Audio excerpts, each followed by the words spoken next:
Lo que a nosotros nos cambia es cuando decidimos hacer el bien. Porque eso está implícito: esfuerzo, sacrificio, salir del letargo y hacer justamente lo que yo no quiero hacer. Cuando Pablo habla acerca de su trato personal, él dice que va a hacer lo que no quiere hacer. Porque se da cuenta que hay un momento en que en su vida llega un tope y ya no puede dar más. Me refiero yo por su gusto. Entonces él dice: cuando se me acaban las ganas, dice él, en otras palabras, de hacer lo bueno, comienzo a hacer lo bueno porque tengo que hacerlo. Y eso va a provocar en mí el cumplimiento de la voluntad de mi Padre Celestial. El que yo haga. Mire, les quiero leer un pasaje. Ustedes, dice Pablo en la carta a los Colosenses, capítulo 2, verso 20 en adelante, dice: ustedes han muerto con Cristo, dice. Y Él los ha rescatado de los poderes espirituales de este mundo. Entonces, ¿por qué siguen cumpliendo las reglas del mundo, tales como no toques, no pruebes, no te acerques a aquello? Esas reglas, dice, son simples enseñanzas humanas acerca de cosas que se deterioran con el uso. Podrán parecer sabias, dice, porque exigen una gran devoción, una religiosa abnegación y una severa disciplina corporal. Pero a una persona no le ofrecen ninguna ayuda para vencer sus malos deseos. Ninguna de esas. Ustedes se han dado cuenta que hasta el día de hoy muchos grupos, entre comillas, cristianos, y digo entre comillas porque dejan harto que desear, se han abocado solamente a este cuento de no haga, no toque, no diga, etcétera, etcétera, puras privaciones, y que probablemente quizá tengan un cierto, entre comillas, valor religioso. Pero Pablo ya hace 2000 años le había quedado claro que no era así. Le había quedado claro porque él había sido muy buen fariseo, muy buen religioso. Entonces había alguien que conocía esta vuelta tonta de la religión, era él. Entonces él dijo: eso no lleva a ninguna parte, dijo. ¿Me entienden? Si yo amo a mi hijo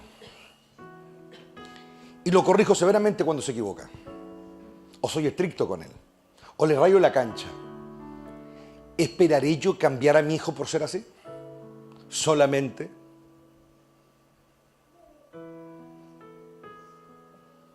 Mi hijo no sabe qué es lo que tiene que hacer cuando simplemente recibe una corrección por los errores que cometió. No sabe. Él se asusta porque vio que metió las patas, ¿me entiendes? Pero él no sabe qué es lo que tiene que hacer para no seguir cometiendo el error.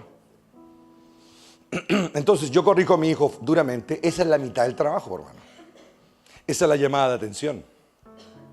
¿Para qué? Para que mi hijo, ¿no es cierto?, entienda que lo que hizo estuvo mal, ¿no es cierto? Pero luego está la otra parte, por hermano. Está la parte de tomarlo y guiarlo a hacer el bien. Decirle, hablarle, inducirle, dependiendo de la edad que tenga mi hijo. Si es un bebé, hay una metodología, si ya un poquito más grande, y así sucesivamente. Pero yo tengo que inducir al pequeño. Decirle: haga esto, vaya allá. Si le faltó el respeto a una persona, vaya, bueno, castigarlo porque le faltó el respeto, ¿no es cierto? Corregirlo y después tomarlo y llevarlo a que pida perdón. Llevarlo y decirle: vaya y pida perdón. Llevarlo de la manito y decirle: haga, pida perdón por lo que hizo mal. O vaya o levante lo que votó. Es decir, tiene que estar la corrección, obviamente, pero después tiene que estar la inducción.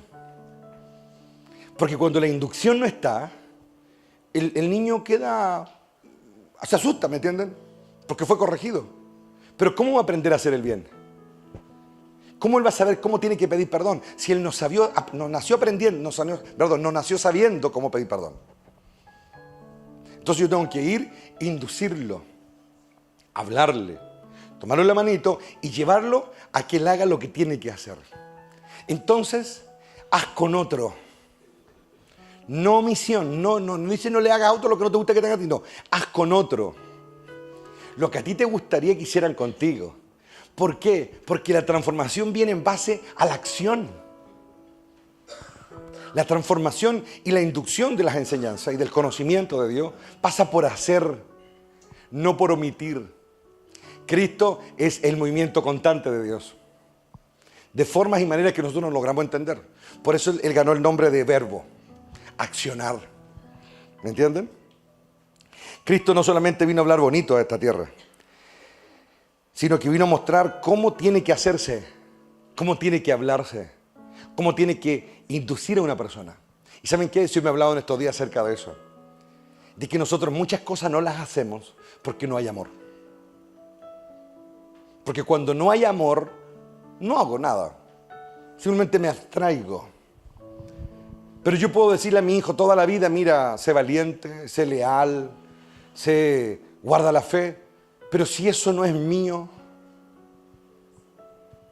yo todavía le puedo decir a mi hijo, sé maduro, madura. Pero si yo no maduro, si yo le puedo decir toda la vida a mi hijo, sé obediente, y si yo no lo soy, ¿quién tiene derecho a entrar? ¿Qué espíritu, para que me entiendan, tiene derecho a entrar en el proceso cuando el Padre es inconsecuente? ¿El Espíritu Santo? No, por hermano.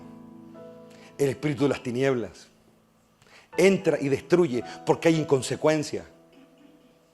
Yo creo que mi hijo sea leal, sea valiente. Yo creo que mi hijo venza el orgullo. Quiero que venza su arrogancia. Quiero que venza su desobediencia. Pero yo no lo hago, por hermano. Y después, tarde o temprano, esa cuestión vuelve a manifestarse en mi hijo. ¿Por qué? Porque yo le hablé de cosas que nunca yo logré. Él está aquí ahora, hermano. Hay gente que piensa que por llevar al niño a la iglesia de chiquitito, hermano, ¿de qué sirve? Es lo que dice Pablo, que a la larga no sirven para nada, dice. No sirven para nada. Porque yo no le puedo hablar a mi hijo de quebrantamiento si yo no me quebranto. Yo no le puedo enseñar a mi hijo, aprende a humillarte ante Dios, si yo no lo he hecho mío eso. Yo no le puedo decir a mi hijo, camina la otra milla, si yo no lo hago, por hermano. Y así cualquier virtud, cualquier don. Yo no puedo decirle nada a nadie si no lo hago mío, hermano. ¿Me estoy explicando, no? Todo tiene un proceso, hermano. Todo tiene un proceso. Hace como 20 años atrás yo estaba en mi pensión solo viviendo. Y el Señor me comenzó a hablar de todas estas cosas. Yo comencé a releer la Biblia después que tuve mi encuentro con el Señor. Y una de las cosas que me llamaba la atención es que yo veía las cosas. Yo leía la Biblia y las veía. No puedo explicar cómo era, pero yo lo veía. Y yo me embarqué en un proceso, en una empresa con Dios. No para ser pastor, ni tener un ministerio, ni nada, esa lecera que buscan todo, ¿me entiendes? No. Yo me embarqué en un proceso de conocerlo a Él. De entender al Señor, de saber quién era, de ver profundamente la razón por las cuales había hecho las cosas. Y eso me ha traído hasta el día de hoy. Y eso es lo que ha logrado todo hasta el día de hoy. Yo partí solo en una pieza. Y hoy estoy aquí y le he hecho la guerra al diablo en esta ciudad. Y se la he hecho. Y firme. ¿Por qué? Porque se trata, hermanos queridos, de involucrarse con todo en este proceso. Mi padre nunca me dijo que esto iba a ser fácil. Me dijo que iba a ser difícil. Y me dijo, él hace ya bastantes años atrás, de que mis peores decepciones serían con mis propios hermanos, la propia iglesia. Él me lo dijo, tus peores enemigos van a ser los de la iglesia, no el mundo. Y yo lo asumí. Lo asumí con todas sus letras. Y no ha sido fácil. Pero cuando uno asume las cosas, gracias hermano. Cuando uno asume las cosas, uno se está poniendo a la altura del Señor. O más bien dicho, a la altura que uno debe estar delante de Él. Nosotros cantamos Levántate, ¿no es cierto? Y cuando pensamos en eso, pensamos en el cántico de Moisés. Porque de ahí nace, ¿no es cierto? Ahí está inspirada esa canción. Cuando Israel se levantaba en la presencia de Dios y Moisés se ponía a cantar Levántate Dios y se han esparcido tu enemigo y comenzaba a avanzar. Pero cuando estamos adorando a Dios, ¿saben qué? Yo vi al Cordero caer con la cruz, hermano. Y yo vi al cielo gritándole a Él, levántate. Levántate, todo golpeado, todo herido. Y Él volvía a agarrar la cruz, la volvía a echar encima. Levántate, oh Dios, y que sean esparcidos tus enemigos. ¿Sabes qué? Hay tantas maneras de ponerse de pie, hermano. Tantas maneras. Y yo creo, yo soy un fiel creedor de que Dios puede tomar a un débil y hacerlo fuerte, hermano. Si nosotros nos dejamos tomar. Si nosotros nos dejamos tomar, Él lo puede hacer. Si nosotros le creemos. ¿Sabes cuál es nuestra lucha constante cada día aquí? es venir a encender este altar otra vez. Porque varios de ustedes llegan muy apagados, demasiado para mi gusto. Y es la lucha de volver a encender el altar otra vez. Volverlo a encender otra vez y volverlo a encender. Esa es nuestra lucha, mantener este lugar encendido. Esa es nuestra lucha. Pero hay otros que, hermanos, llegan a luchar. Hay algunos que tienen que llegar el pastor, va a empezar a hablar y ahí como que se agarran. Está bien por un lado. Pero por otro lado también puede ser peligroso. Porque va a llegar un momento en que el pastor no va a estar. Y solo va a estar Dios nomás. El pastor es una especie de mediador entre el pueblo y Dios. Pero la idea es que nadie se quede en el mediador, hermano. Ni siquiera en Cristo, sino que sigan hacia la meta. Porque si mi rey se parara aquí hoy y los hablara, él lo primero que nos diría, conozcan al Padre, diría él. Él diría, yo di mi vida para que ustedes llegaran a Él. No para que se queden perdidos en mí, sino para que lleguen a Él. Porque el camino es Él. Y el camino es muy lindo, pero nadie vive en un camino, hermano. El camino es un lugar de traslación. Es un lugar por donde yo paso. Es un lugar que me guía, que me lleva a. Pero el objetivo es llegar, por mano. Y esta montaña no es fácil subirla. Para aquel que no vive adiestrándose, para aquel que no vive encendiendo su fuego, cada vez se le va a hacer más difícil, hermano. Pero para aquel que ya le agarró el gusto al fuego de Dios, para aquel que ya se disciplinó, que sabe a lo que va. Hermano, cada vez que nos reunimos aquí, es más que juntarse a cantar. Voy a poner buena música y harto decibel, es más que eso. Es el momento que tú le das a tu alma para que tu corazón se levante. Y algunos de ustedes solamente comen cuando les ponen la comida en la boca, pero no saben ir por ella. Hay otros que sí saben ir, pero hay otros que no saben ir. Que si no le ponen aquí el hocico la cuestión, no comen. Y esa es la verdad. Cuando alguien ya ha aprendido a comer, hermano, no necesita un inspirador, sino que se goza con el que inspira, pero no lo necesita para pararse. Y esa es la gloria nuestra, que nos gocemos con las verdades de Dios, pero no que estemos dependiendo de que alguien nos encienda, por mano. No podemos depender de que alguien nos dé vida siempre. ¿Me estoy explicando? Entonces, no nos aboquemos a simplemente no hacer cosas, sino que hay que empezar a hacer cosas. Hay que empezar a hacer cosas. Ya el pastor ha dicho tantas veces que no tengo que pelar a mi prójimo, ya no lo voy a pelar más. Me ha dicho tantas veces que hay que perdonar al que me ofendió, que ya no me olvido. Pero eso no es el todo, por hermano. Porque la herida sigue abierta. La lepra sigue ahí. El veneno sigue ahí. La enfermedad sigue ahí. Si usted no va y le hace el bien a aquel que usted se imagina a veces que le ha hecho el mal. Porque esa es otra historia, por hermano. Hay gente que se imagina que le han hecho cosas, por hermano. Me estoy explicando, ¿no? Hermanos, nosotros estamos expuestos constantemente a un bombardeo constante espiritual. Basura infernal que busca una sola cosa, desvirtuarte. Que busca una sola cosa, tergiversar tus pensamientos. Busca una sola cosa, contaminarte aquí para llegar acá. Tú no sabes cuántas veces en la noche han llegado demonios a sembrarte leceras, hermano. Y a la mañana siguiente te levantas y ya te levantáis predispuesto contra personas o contra situaciones o contra la vida o contra Dios incluso. Pero hay un momento en que la verdad de nuestro interior se hace tan fuerte, hermano, tan fuerte, a punta de sacrificio, que después el enemigo viene, porque también es parte de la justicia de Dios que el enemigo venga y haga su parte también. ¿Se acuerda usted de la parábola del trigo y la cizaña? Que fueron a decirle al Señor de que el maligno había sembrado cizaña en medio del trigo y el objetivo de los siervos del Señor era decirle, vamos y la arrancamos. Dijo el Señor, dijo, no lo hagan. Dice. Que crezcan juntas, dijo. Que el trigo crezca junto con la cizaña. Y eso no solamente, hermano, tiene que ver con la iglesia y con la hermandad y con el pueblo de Dios, que hay gente buena y mala, no. También tiene que ver con nuestro interior. Oh, Él está aquí ahora, hermano. En nuestro interior también crece lo bueno y lo malo. Crece. Porque esa mezcla extraña, podríamos decir, de luz y oscuridad es la que forja nuestro equilibrio al final. Dios es más malo que cualquiera, hermano. Pero Él decidió contener eso. ¿Ustedes creen que hay alguna pillería que Dios no conozca? ¿Ustedes creen, escuchen muy bien lo que voy a decir, que hay un crimen que Él no conozca? ¿De verdad? Pero Él decidió, en un momento decidió cambiar.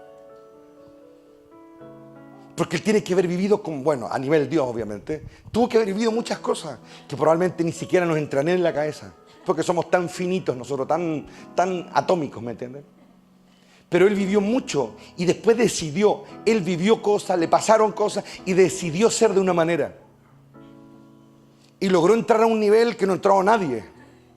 Y eso lo ha vuelto el omnipotente al final.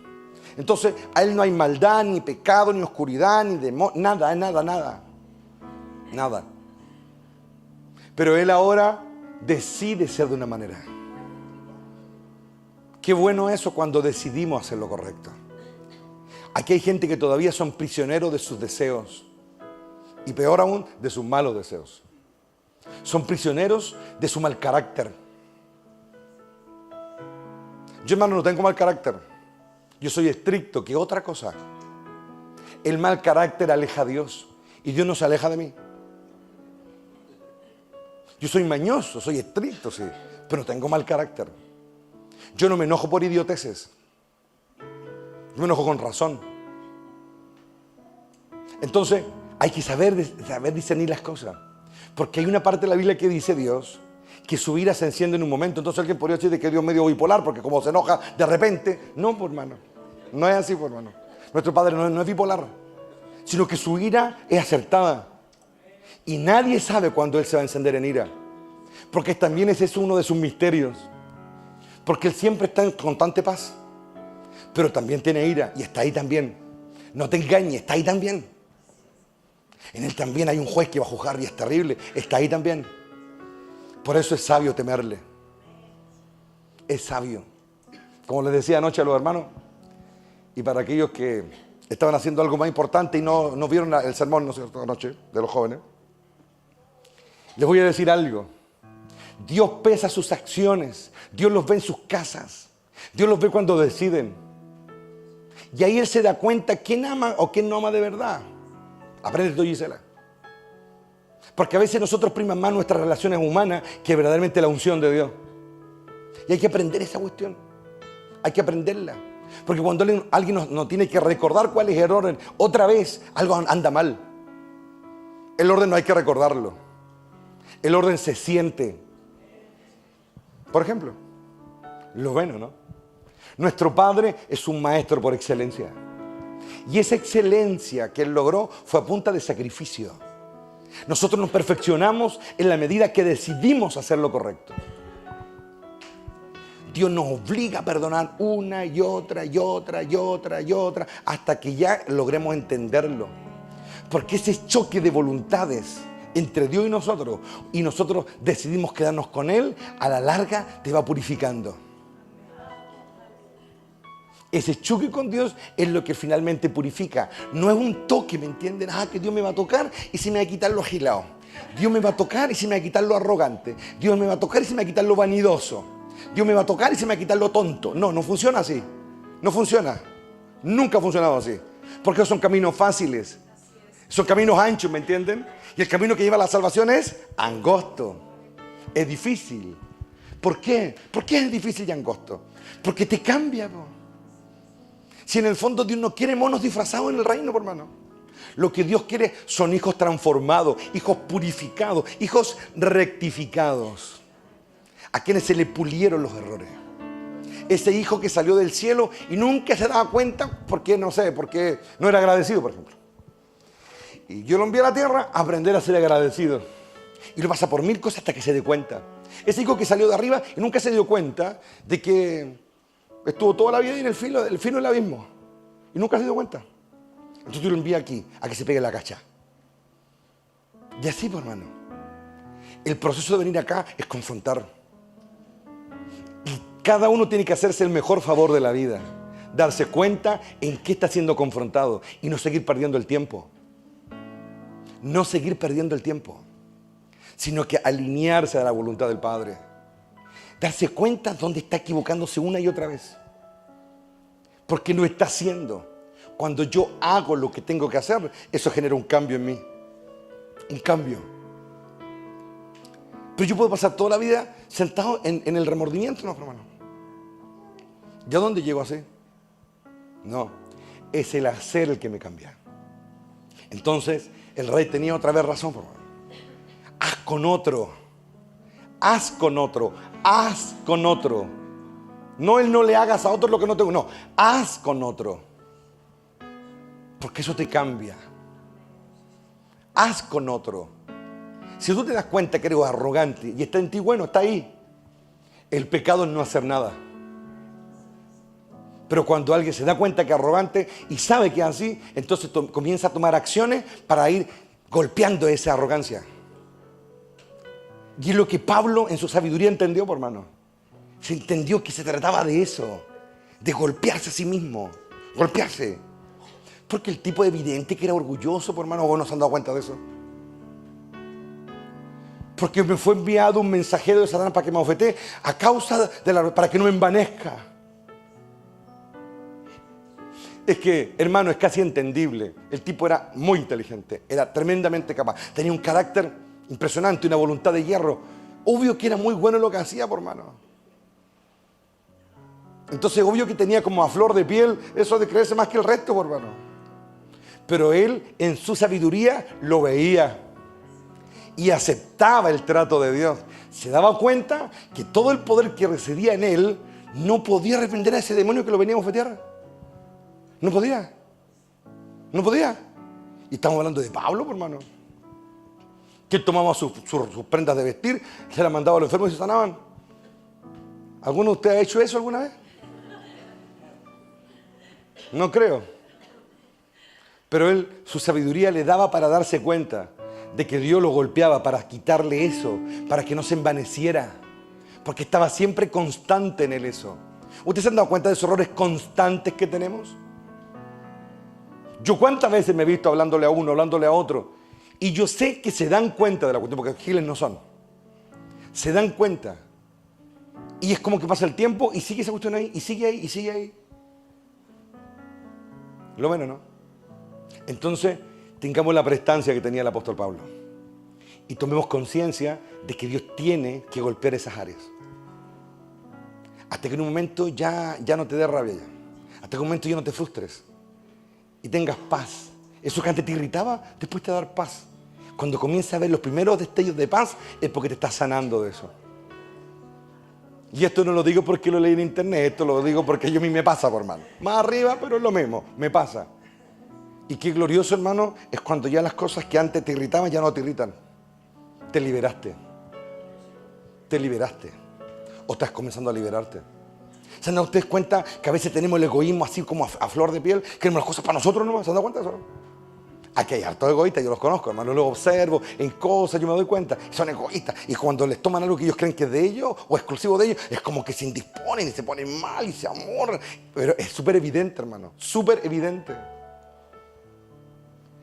Pero aquel que es así y se da cuenta, trabaja en eso. Y vaya usted mismo, expóngase a las situaciones hasta que ya te dé lo mismo. Y te des cuenta que nada te pertenece. Nada ni nadie. ¿Ok? Nada ni nadie. Aprendemos a mirar como Dios mira. Hay cosas que Dios tiene que ordenar, hermano. Definitivamente, Dios tiene que ordenar. Usted se ha puesto a pensar, por ejemplo, ¿por qué Aarón y Miriam se fueron contra Moisés cuando él se le ocurrió casarse, por ejemplo? ¿Se ha puesto a pensar en ese proceso? ¿No? ¿Por qué? ¿Qué pasó ahí? ¿Por qué esa rivalidad, esa crítica, esa condena contra el siervo de Dios? ¿Por qué? ¿Por qué pasa eso? Porque es evidente, hermano, que hay más elementos en la historia que no están escritos, por hermano. Y que al unísono hicieron que Aarón y María se confabularan contra Moisés, por hermano. Porque el hombre se quería casar, por hermano. No sería del beneplácito de ellos. O pensaría que, no sé, la mujer cusita le iba a quitar algún puesto a ellos, porque como iba a estar al lado de Moisés. Anda a saber qué tu rollo se pasaron, hermano. Capaz que Débora todavía anda dando vuelta por ahí, la mujer de Moisés. Anda a saber tú, hermano. Porque la Biblia en ninguna parte dice que la mujer de Moisés murió. En ninguna parte lo dice. Yo creo que si hubiese muerto, Dios lo cuenta. Entonces, pueden pasar muchas cosas. Recordemos que cuando Israel vuelve, ¿no es cierto?, van hacia el Sinaí, sale Yetro, el suegro de Moisés. Y probablemente, si hubo una fracción o un quiebre ahí, ¿no es cierto?, cuando hablamos de esa vez cuando Dios salió a matar a Moisés, por ejemplo, ¿se acuerdan? ¿Y se acuerdan ustedes de que de ahí no se habla más de la mujer? Probablemente, especulamos, ya volvió con su padre. Con su hijo y con su padre volvió donde él, porque hubo un quiebre ahí. Pero después Moisés volvió con todo el pueblo. Y después estaba la mujer ahí, y estaban los hermanos. Y ahí toda una controversia, una cuestión extraña, ¿me entienden? De esas cosas que aquí no pasan, pero yo te lo estoy diciendo para que ustedes cachen. Entonces, ahora ustedes se dan cuenta cómo se crean los conflictos, ¿o no?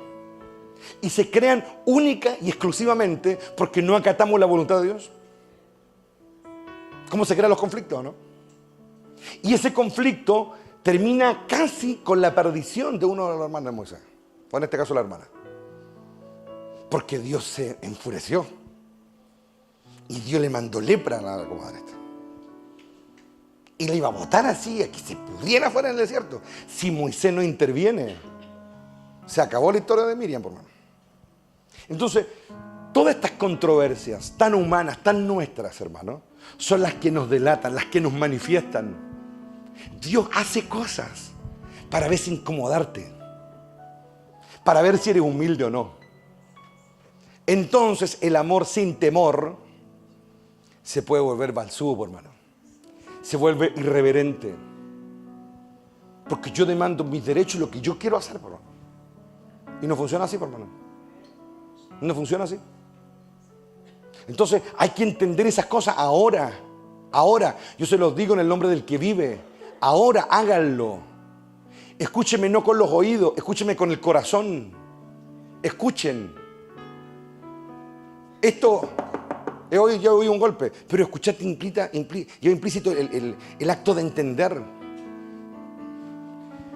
Porque les pasó a ellos con la gloria de Dios ahí, por hermano. Y podemos ver, ¿no es cierto?, de que hasta el día de hoy, pucha, Moisés, una figura extraordinaria, por no decirlo menos, hermano. Con un respaldo de Dios impresionante. Y eso no le hizo tener respeto a Miriam y Aarón. A pesar de que estaban ahí, hermano. Y como la gloria estaba en el pueblo de Israel, ellos comenzaron a decir, ¿acaso Dios no habla por nosotros? ¿Se dan cuenta o no? ¿Se dan cuenta cómo el poder de Dios puede hacer envanecer los corazones de los necios? Y no darse cuenta en ese contexto, estar ahí en esa gloria, que todo era como Moisés, nomás ellos estaban pintados, hermano.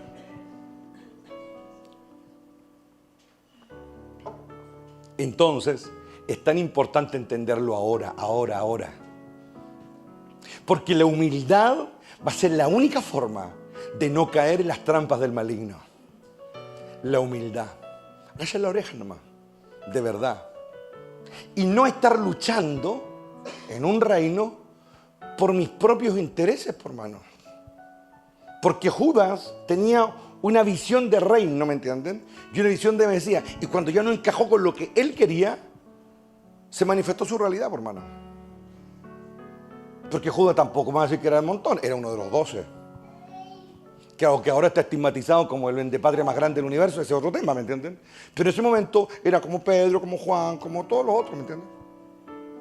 De hecho, Dios se movía a través de él también. Cuando fue a los 70, él también andaba ahí. Entonces, ¿me entienden o no? Hay que pensar. Hay que llevar las verdades profundo, donde el enemigo no las pueda trastocar. Hay que ir por un cambio genuino, porque el que solo oye no cambia. El que hace es el que cambia. Por eso el Cristo de la gloria dijo, no seáis tan solamente oidores, sino que hacedores. Hacer. Porque el hacer la verdad me cambia de verdad, mi hermano. Pero si yo aquí me emociono y todo el cuento, claro, eso tiene un peso, sí, pero no tiene suficiente para cambiarnos realmente. Cuando se quita la venda de los ojos, yo puedo ver la trascendencia de mis acciones en forma eterna. Y puedo darme cuenta de las consecuencias de mis acciones. Tengo claridad. No es mi carne ni Satanás quien está gobernando mi alma. Hay que pensar en eso ahora, hermanos. Hay que verlo ahora. Ahora es el tiempo de verlo. Porque después ya no van a poder verlo. Por eso el que medita en la ley es como que repasa la verdad una y otra vez. La repasa una y otra vez. La repasa una y otra vez. Por eso Dios a ciertos hijos los pone ahí como en la soledad, los pone ahí como en un stand-by y como que no van ni para adelante ni para atrás. Es por eso. Para que se den cuenta de que algo no está bien. Y hermano, eso pasó hasta con Moisés. Anoche hablábamos acerca de eso. Para los que estaban haciendo algo más importante y no vieron el sermón, se los repito. Dios sacó a Moisés de la escena porque Moisés seguía así, se iba a perder. Se iba a perder. Porque ya golpeó la peña, estaba enojado con Dios. Que era un compendio de cosas. Si Dios lo saca y dice, tú no entras mala, tú no entras a la tierra, le entrega la cuestión a ojo, y se va arriba a la montaña y ahí aparece el diablo a pelear. Hay un montón de factores acá que nos arrojan mucha luz con respecto a la crisis que estaba pasando el siervo de Dios. Que si Dios no entra, interviene y lo saca de la jugada, se termina perdiendo. Estamos hablando de un Moisés que está a otro nivel. Nada de discutir eso. Nosotros somos pelados al lado de él. Está a otro nivel. Pero en ese nivel se estaba enredando ya. Algo le había pasado. Había muerto su hermana. Una crisis emocional. Un apego. Constante presión. Su carne. Está enojado con Dios. Golpea la peña. Y empieza una secuencia de sucesos que lo llevan aquí a que Dios lo saca. Y por eso que tiene que volver. Y anoche el Señor me mostraba que cuando Él estaba ahí, cuando Cristo se transfiguró frente a los discípulos, y aparece Elías y Moisés, ellos hablaban de lo que iba a ocurrir en Jerusalén. Eso dice el Evangelio, que hablaban de lo que vendría, lo que iba a ocurrir en Jerusalén. Entonces yo anoche les decía, ¿qué pudo haberle dicho Moisés y Elías a nuestro rey que él ya no supiera? Si nuestro rey tenía el mejor maestro, nuestro padre.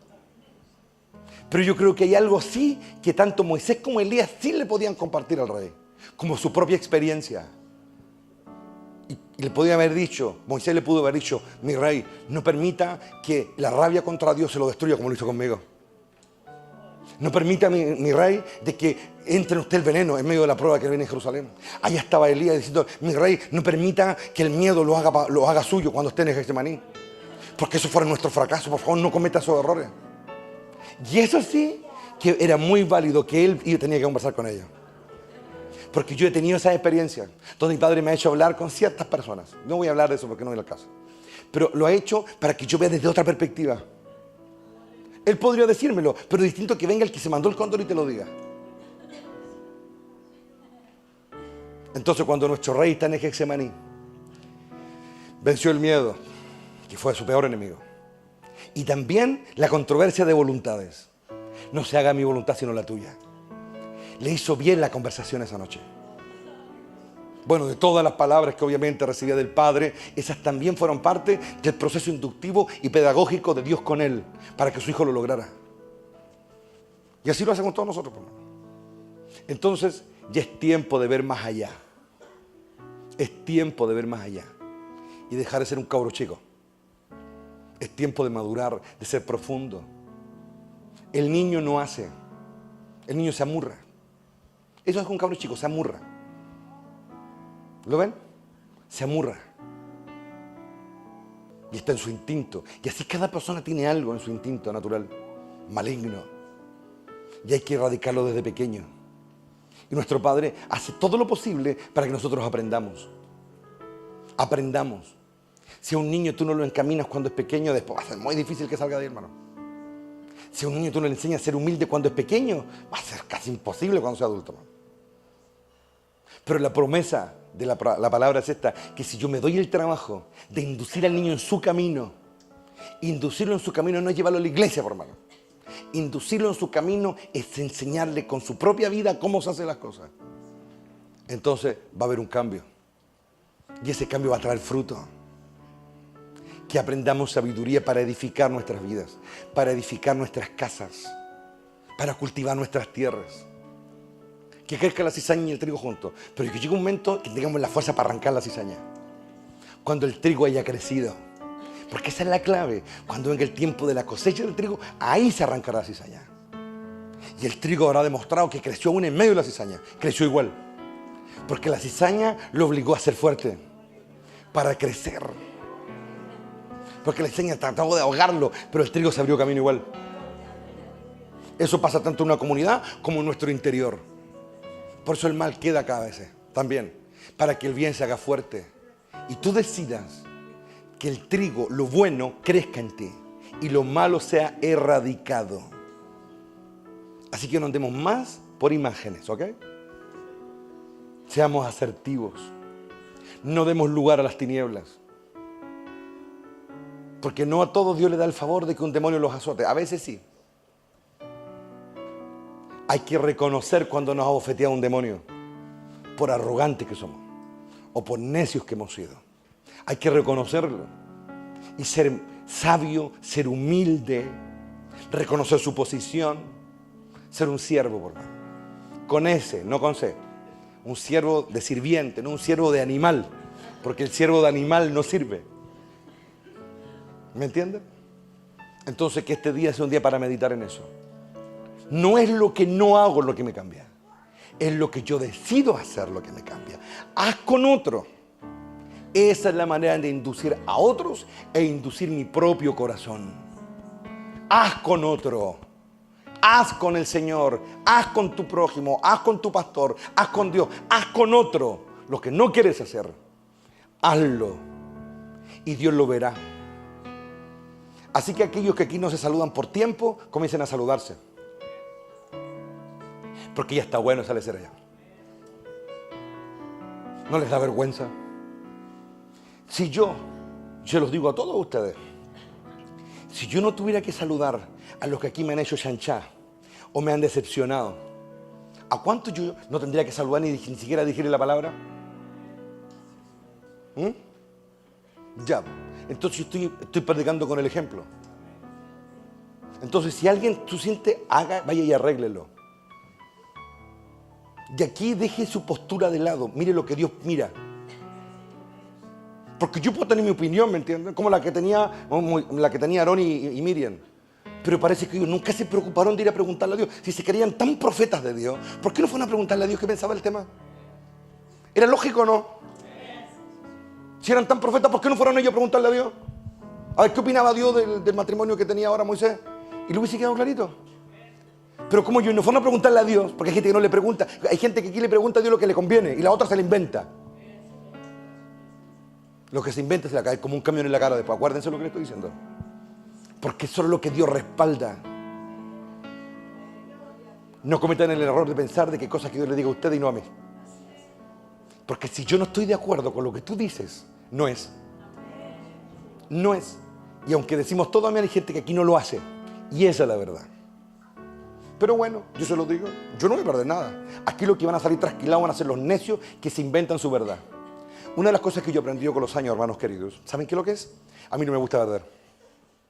Entonces, como a mí no me gusta perder, ni me gusta que me salga el tiro por la culata, como decimos en Chile, que el disparo salga para atrás, yo tengo que hacer lo que él quiere. Porque yo podría inventarme algo, ¿vos o no? Si uno se quiere inventar algo, se lo inventa, ¿o no? Uno se lo inventa, hermano. Que yo quiero hacer esto porque Dios está conmigo. Y al final me da como la wifi, hermano. Ese es el resultado final. Que cuando yo me invento algo, el único que da poder para que se invente eso somos nosotros, porque como no tenemos nada, nos dura la antena de salida. Pero cuando es Dios el que inicia algo, cuando es Dios el que bendice algo, aunque el planeta no le guste, lo siento, dice Dios, pues yo siempre voy a ser mayoría. Pues. Y si a usted no le gusta, mala hueá nomás. Pues, es así de simple, pues, hermano. Es así de simple, en buen chileno es así. ¿Tú piensas que cuando Dios quiere hacer algo, Él se va a preocupar si tú estás de acuerdo o no? O si tú lo respaldas o no, o si tú consideras que es de él o no. No, por hermano, no es así.